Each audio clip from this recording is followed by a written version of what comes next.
Mentioned that Mary Kay Bacallao was coming to speak about Common Core and the state superintendent. Recently I was at a meeting where Nancy Jester spoke and then Mary Kay Bacallao, and Common Core, you know, can get kind of dry. And you get all these slide PowerPoints, you know, with all these math questions that go all over the map to get to an answer.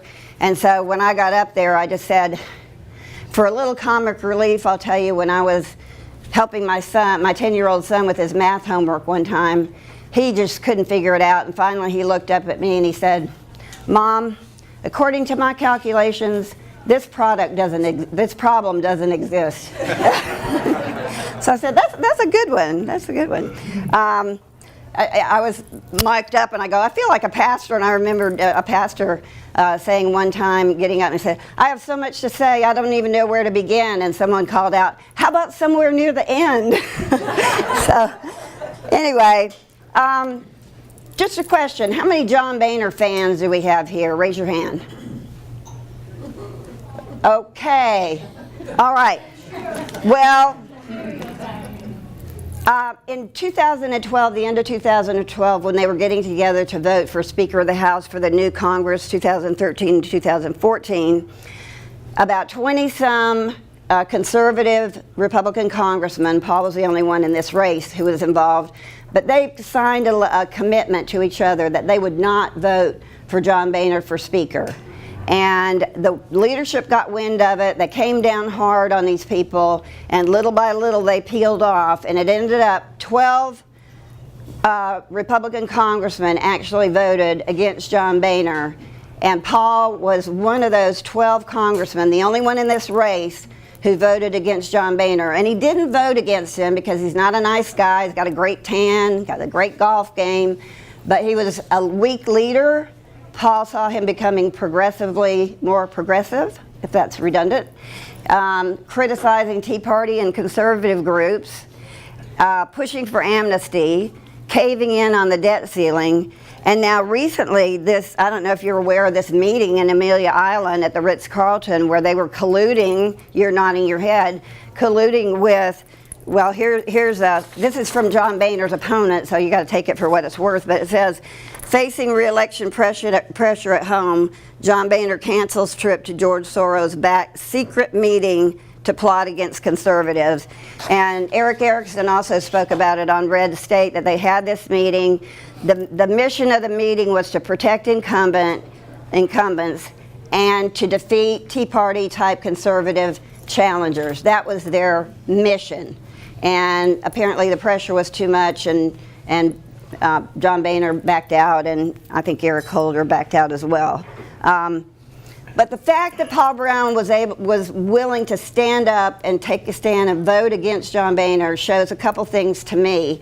Number one, that he's a visionary. He could see where John Boehner was taking the party, and also that he was fearless. And Eric Erickson, speaking of Red State, had said on the radio the other day, he says, "I want a candidate that I know is going to go to Washington and kick in the teeth of the leadership." And I ask you, of the top 5, who do you think is going to do some kicking? Methinks Paul Broun. Anyway, Paul Broun is the only one who has served in the military in the main 5 candidates. He's a Marine. In 2012, he was actually deployed to Afghanistan, not as a congressman, but as a medical officer. He's a medical doctor, and he was taking care of wounded soldiers and Marines. He's truly a patriot, and the day he left Camp Leatherneck in Kandahar province, they blew up 4 Harrier jets and killed 6 Marines, one of whom was the squadron commander that Paul had just shaken his hand 24 hours ahead of time. So he was definitely in a combat zone. He's been endorsed by the Combat Veterans of America. So he's a patriot. He believes in the genius of the Constitution as our founding fathers meant it to be. He's fighting against out-of-control government, and he wants to return powers and money to the states and to the people. That's what he's all about. In fact, he will tell me often, if we were abiding by the Constitution, I would be practicing medicine in Watkinsville, Georgia, traveling to Washington, D.C. every now and then to make sure that we have a strong military, secure borders, sound money, fair trade, and those few things that the Constitution sets aside for the federal government, and then going back to Watkinsville and swabbing throats. But on his push card that you have on your table, you can see that he is a big proponent of the Constitution. He has a four-way test of all legislation. If everybody voted this way, we'd be in great shape, folks. We would not have this massive, burgeoning, out-of-control government. He asks, is it right? Is it moral? Is it constitutional? Is it necessary? Is it affordable? If all yes, he votes yes. If one's no, he votes no. People will say, oh, you can't get anything done if all you do is vote no. But Paul says we need more people up in Washington saying no. No to tax increases, no to spending increases, no to debt ceiling increases, no to overreaching, overburdening, and a big fat no to Obamacare. Paul's a medical doctor. He has written H.R. 2900, the Patient Option Act, which is completely repeals Obamacare and replaces it with 77 pages of private sector solutions, and he has some innovative ideas in there, and I'll just give you one. If providers treat indigent patients, they can take that amount of money that they would have spent on those patients and take it straight off the top of their taxes. They would get a tax credit for that. And if you think about it, what that does is it takes the money out of Washington and it leaves it in the hands of the providers that are taking care of patients, which is what we need. His bill also takes the government out of healthcare decisions and keeps them from getting between you and your doctor. And speaking of a big fat no, does anybody know what Michelle Obama's little pet project is? Childhood obesity. And anybody know what her slogan is? Let's move. Let's move. And I have to say, whenever I hear her say let's move, I just want to say, great, I'll help you pack. Paul Broun is the strongest candidate on the Second Amendment. He's the head of the Second Amendment Task Force in the House of Representatives. He is endorsed by Gun Owners of America and National Association of Gun Rights, that are the two non-compromising gun groups.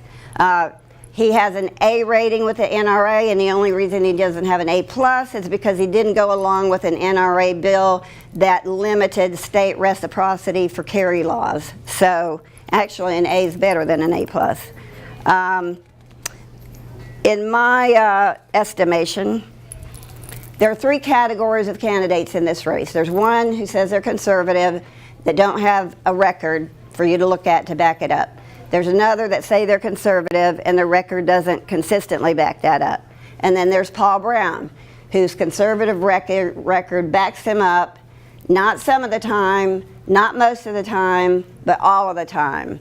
Conservative is who Paul is, not something he puts on for an election. In fact, his voting record, according to the Madison Project, which is a constitutional group, she said as she fumbled with her papers. Where are my glasses? There they are. Good old lady, where are my glasses? Okay. I don't like to read, but this is too good not to read. Many elected Republicans lay claim to a conservative voting record, and many Republican candidates promise to deliver the world to conservative primary voters. Yet few come to the ankles of Paul Broun in terms of a proven commitment to constitutional governance. It is not an exaggeration to say that Congressman Paul Broun has sustained the most conservative voting record over the longest period of time of any sitting Republican in Congress. Even the fiercest conservative fighters tend to succumb to the establishment meat grinder after a few years. Paul Broun has been inviolable. I didn't even know that was a word. I had to practice pronouncing it. But he sticks to what he believes and is not shaken.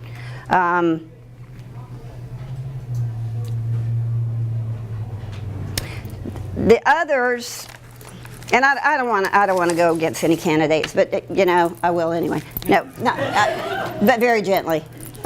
This is a Politico article from last year, and Oh my gosh! There's Paul Broun. There's me, and I think that's the good Lord telling you, thou shalt not speak ill of another Republican. he's a quacker. I'm not speaking ill. I'm just quoting a newspaper, and it says Paul Broun is yanking much of the congressional delegation to the right and throwing their votes and support of leadership into a daily flux. So Paul Broun has been shaking up the place in Washington, D.C. Let me go real quick and see. 1 minute. Okay, 1 minute. Okay, here's some of the things that he's accomplished in Washington, because they love to say they're a do-nothing Congress. He had a group of executives meet with him in his office, and by the time they left, he had the name of the decision maker to relocate a manufacturing plant from Japan, and he talked him into coming to Georgia. He called the governor called the man, and 4 months later, they broke ground on Caterpillar, which provided over 3,000 direct jobs and a ton of ancillary jobs. He's also done that with Baxter Pharmaceuticals that located in Newton County, and that's something that he views as his role as a Georgia senator, is to sell Georgia. The other thing that he's done is he has forged relationships with other constitutional conservatives like Steve King, Mike Lee, Mark Meadows, Rand Paul, Ted Cruz, Lou Gohmert. They have been meeting for 3 years, Ted Cruz for 2, about strategizing about how to shrink this out-of-control government. Paul Broun has a list of endorsements. It's huge. Madison Project, he's the only one who is endorsed by Georgia Right to Life, and the only one who will be endorsed by Georgia Right to Life. Family PAC, National Defense PAC, Combat Veterans, Citizens United, Ron Paul. In fact, Ron Paul said, quote, Paul Broun will, I have no doubt that Paul Broun will go to the Senate and join principled leaders such as Mike Lee, Ted Cruz, and my son, Rand Paul.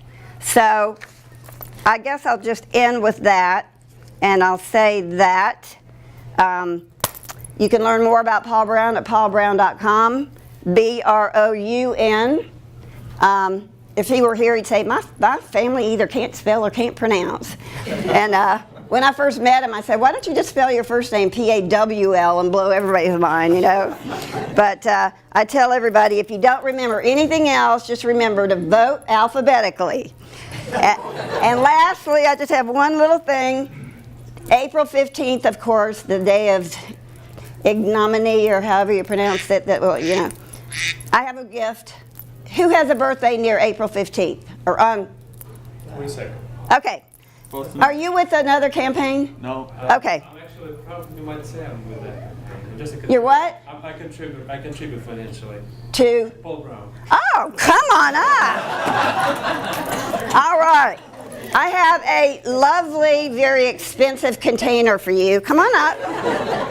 It just bigger anyway. It just happens to have a logo of Paul Broun on it. Great for your coffee. So, in the spirit of our overbearing, overtaxing, overreaching, overburdening, overregulating, and I could go on, of the federal government, you have now been mugged. Awesome. Thank you very much.